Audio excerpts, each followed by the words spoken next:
की ओर बढ़ते हैं। 5 दिनों में एमटीएनएल का शेयर 50% सरपट दौड़ा। आखिर इस तेजी के ट्रिगर्स क्या हैं? मेरे सहयोगी अभिषेक जुड़ चुके हैं बताने के लिए। अभिषेक, बताएं इस जबरदस्त तेजी की आखिर पीछे की क्या वजह है? प्रशांत, वजहें कोई नई नहीं है। परसों भी हमने बताया था कि शेयर क्यों दौड़ रहा है और आज फिर से उसको दोहरा देते हैं। चेंज ये है कि जो शेयर की जो रफ्तार है वो कमाल की है और आज वॉल्यूम बहुत ज़बरदस्त है शेयर में। अगर आप चेक करेंगे तो 5 सत्र में 50% से ज़्यादा की तेज़ी है और तेज़ी इस वजह से है क्योंकि एक तो खबर ये भी चले कि सरकार एमटीएनएल के ऑपरेशंस को बीएसएनएल को सौंपने पर विचार कर रही है और इसमें 1 महीने के अंदर फैसला लिया जा सकता है। दूसरा, 20 जुलाई को बॉन्ड के ब्याज का भुगतान करना है कंपनी को और सरकार ने कंपनी के एस्क्रो अकाउंट में 92 करोड़ रुपए डाले हैं। यह भी एक ट्रिगर बन रहा है और इसके चलते हम देख रहे हैं कि एमटीएनएल का शेयर दौड़ रहा है।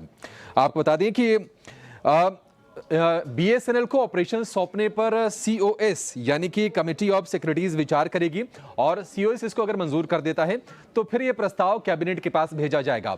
तो यही ट्रिगर है और इसके चलते ही यह शेयर चल रहा है। लेकिन बड़ा सवाल यह भी है कि क्या एमटीएनएल का रिवाइवल यहां से हो पाएगा, क्योंकि कंपनी सिर्फ मुंबई में और दिल्ली में अपनी सेवाएं देती है। हालांकि लगातार जो कस्टमर बेस है, जो ग्राहकों की संख्या है, वो लगातार घट रही है और कंपनी पर प्रेशर बढ़ रहा है कहीं ना कहीं कर्ज का भी। नवरत्न कंपनी का दर्जा जरूर है कंपनी के पास और सरकार का इसमें करीब करीब 56% के आसपास की हिस्सेदारी है।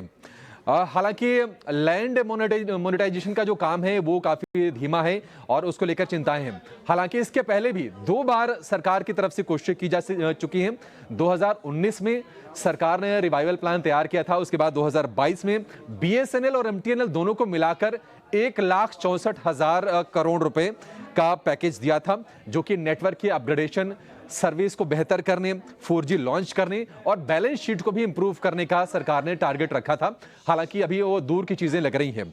लेकिन अगर हम एमटीएनएल के सेहत की बात करें तो आप देखेंगे कि घाटा बढ़ रहा है और ऑपरेशन से जो आय है FY24 में वो उसमें 15% के आसपास की गिरावट आई है। मार्केट शेयर लगातार कम हो रहा है और कर्ज का बोझ है वो है 25,000 करोड़ रुपए से ज्यादा का और उसमें लगातार बढ़ोतरी हो भी रही है। लेकिन अगर हम शेयर के चाल की बात करें तो जैसा कि आप भी बता रहे थे, 5 दिन में 50% के आसपास की तेजी है, महीने भर में 47% की। 2024 में अब तक अगर बात करें लगभग शेयर दोगुना हो गया है, 90% के आसपास की जबरदस्त तेजी है और साल भर में 225% की जबरदस्त तेजी एमटीएनएल के शेयर में अब तक हो चुकी है।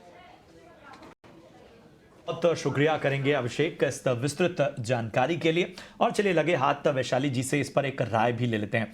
वैशाली जी, तमाम बातें हमने बताई, खबरें बताई, डेवलपमेंट्स बताए, एमटीएनएल की तेजी वाकई ध्यान खींचती है। आप बताइए, आपको कैसा लग रहा है एमटीएनएल? आई थिंक एक परपेंडिकुलर राइज आ चुका है already. So I think view अभी भी पॉजिटिव है लेकिन कॉशियसली पॉजिटिव रहेगा बिकॉज जस्ट वन वे हमने देखा है राइट फ्रॉम 40 रुपीज से अभी फिलहाल 64 रुपीज की तरफ है। सो ट्रेंड अभी भी पॉजिटिव है but I think partial profit booking ये लेवल पे थोड़ा कर लेना।